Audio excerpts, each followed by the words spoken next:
since its foundation by Cyrus. The Persian Empire had been primarily a land empire with a strong army but void of any actual naval forces. By the 5th century BC, this was to change, as the empire came across Greek and Egyptian forces, each with their own maritime traditions and capabilities. Darius I was the first Achaemenid king to invest in a Persian fleet. Even by then no true imperial navy had existed either in Greece or Egypt. Persia would become the first empire, under Darius, to inaugurate and deploy the first regular imperial navy.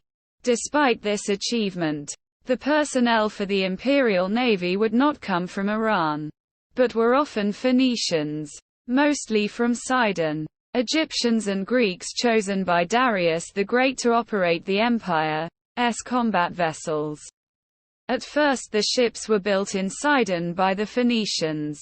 The first Achaemenid ships measured about 40 meters in length and 6 meters in width, able to transport up to 300 Persian troops at any one trip. Soon, other states of the empire were constructing their own ships, each incorporating slight local preferences. The ships eventually found their way to the Persian Gulf, and Persian naval forces laid the foundation for a strong Persian maritime presence there. Persians also had ships often of a capacity 100 to 200 troops patrolling the empire's various rivers, including the Karen, Tigris and Nile in the west, as well as the Indus.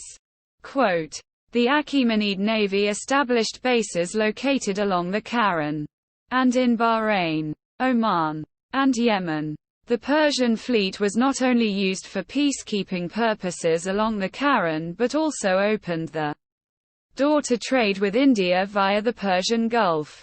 Darius' navy was in many ways a world power at the time. But it would be Artaxerxes II who in the summer of 397 BC would build a formidable navy, as part of a rearmament which would lead to his decisive victory at Knidos in 394 BC, re-establishing Achaemenid power in Ionia. Artaxerxes II would also use his navy to later on quell a rebellion in Egypt.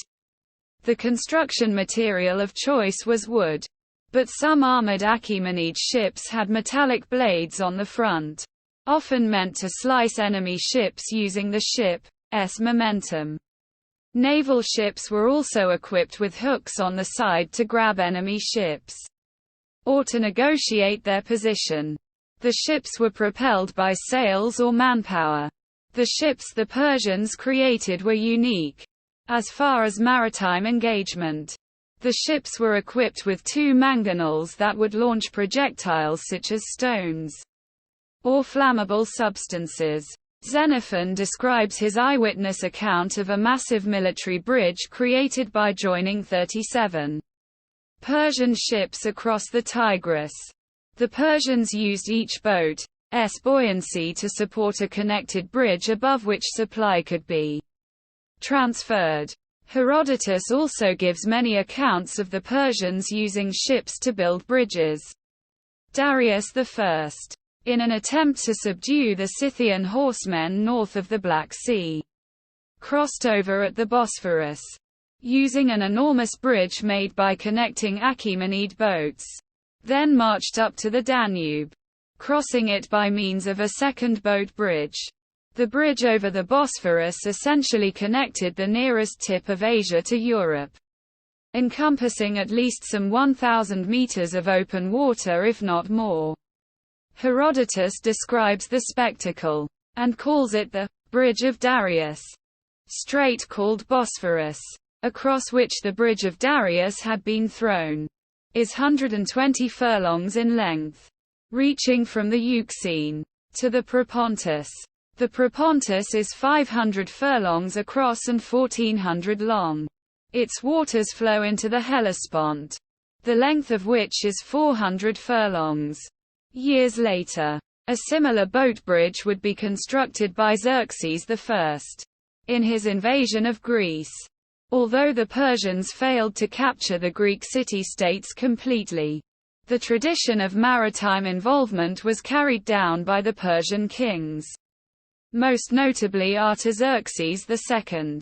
Years later, when Alexander invaded Persia and during his advancement into India, he took a page from the Persian art of war, by having Hephaestion and Perdiccas construct a similar boat bridge at the Indus River in India in the spring of 327 BC.